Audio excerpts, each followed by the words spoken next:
Sumainyo ang Panginoon. At sumaiyo rin. Ang mabuting balita ng Panginoon ayon kay San Marcos. Papuri sa iyo, Panginoon. Noong mga araw na iyon, muling nagkatipon ng mga tao.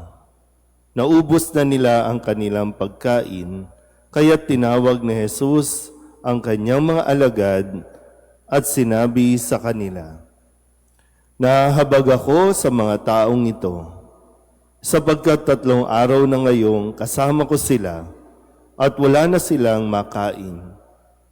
Kung pauuwiin ko ng gutom, may hilos sila sa daan. Galing pa naman sa malayo ang ilan sa kanila. Saan po tayo kukuha ng tinapay dito sa ilang para magkasya sa ganito karaming tao?" Tugon ng mga alagad, "Ilan ang tinapay ninyo riyan?" Tanong ni Jesus.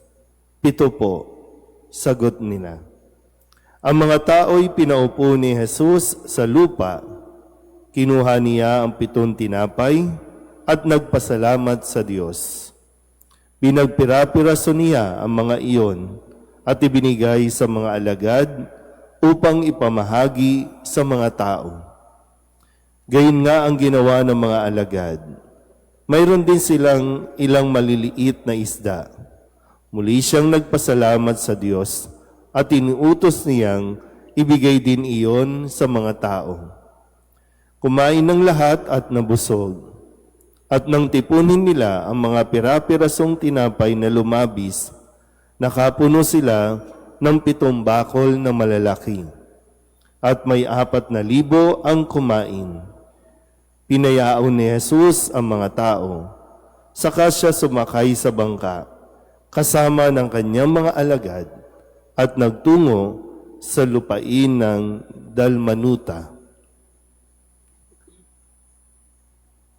Ang mabuting balita ng Panginoon. Pinupuri ka namin, Panginoong Heso Kristo. Isang magandang umaga po sa inyong lahat. Happy Valentine po. Bago po natin tuluyang pagnilayan ang mensahe ng Panginoon para sa araw na ito kung saan ang buong mundo ay nagdiriwang ng araw ng mga puso o Valentine's Day. Hindi ko alam kung ano ang atin pong mas pinakikinggan o paano ba? Isinasa puso na aral tungkol sa araw ng mga puso. Tingnan po natin. Nung balikan natin ang ilan sa mga salita at mga kaganapan na ginawa ni Jesus para sa atin. Nung Lunes, ito ay tungkol sa pagpapagaling pa rin sa lahat ng mga may sakit. At ang sabi po nung Lunes, ang lahat na makahipo ay gumagaling. Lahat na makahipo ay gumagaling. Ibig sabihin na yung kahit makahaplos lang, makadampi lang na sa damit ni Jesus ay gumagaling. Na magandang paalala din na isang haplos lang, napapawi na yung sama ng loob. Diba? Sa mga mag-asawa, sa mga magkapamilya, o kung sino man na nagkakagalit o nagkakahiwalay, minsan simpleng haplos, nagiging okay na. Papansin niyo po ba? Kaya, the more na dumidistansya, the more na hindi nagiging maayos ang inyong ugnayan.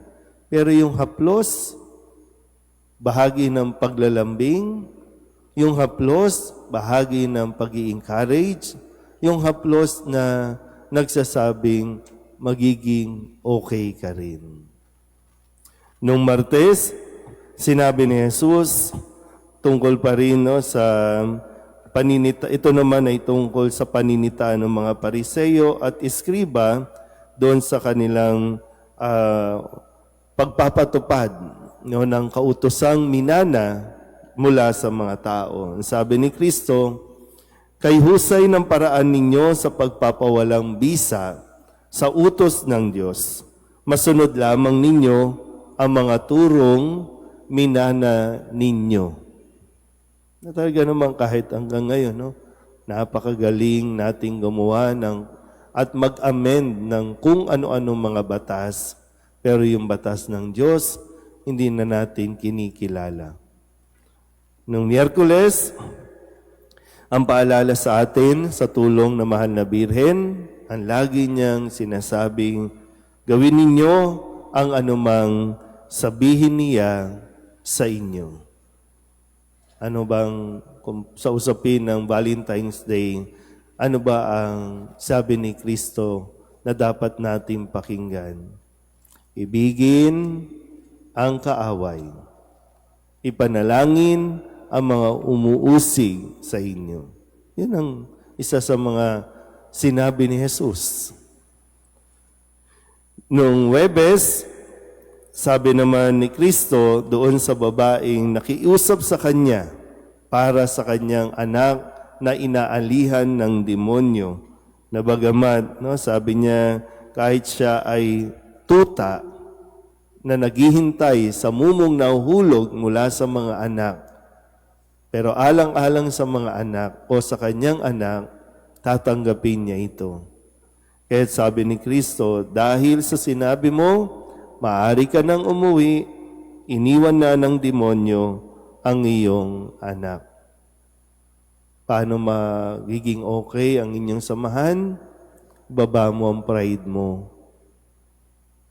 Diba? Pag binababa natin yung pride natin, tinatanggap natin kung ano man, alang-alang sa pagmamahal, nagiging okay din. Kahapon, Biyernes, isang salita ang sinabi ni Kristo, Ephata. Sabihin niyo nga ulit, Ephata. At ibig sabihin, mabuksan. Mabuksan ang tenga, mabuksan ang bibig.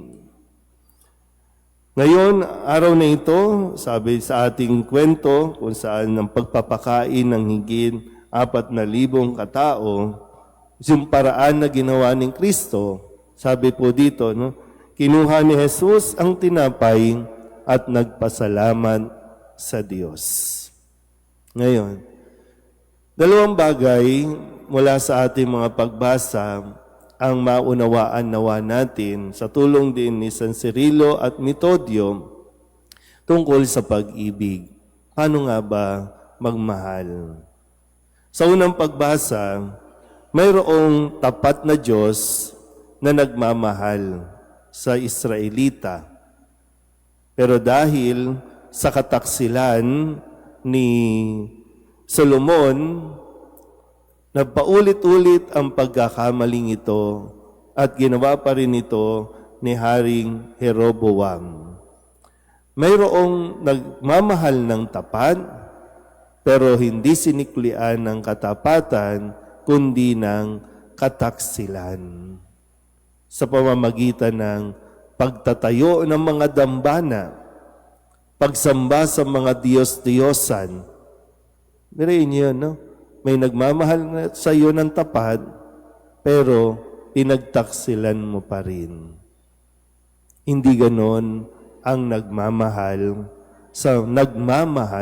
sa iyo. Sa Ebanghelyo, ang tunay na nagmamahal, hinding-hindi mauubusang magbigay ng pagmamahal. At ang isang taong nagmamahal, kayang-kayang magbigay. Ang tunay na nagmamahal. Maraming nagbibigay, pero hindi nagmamahal. Pero ang taong nagmamahal, kayang-kayang magbigay. Kaya nga sabi ni Kristo sa ating kwento, nahabag siya sa mga tao, magugutom sila.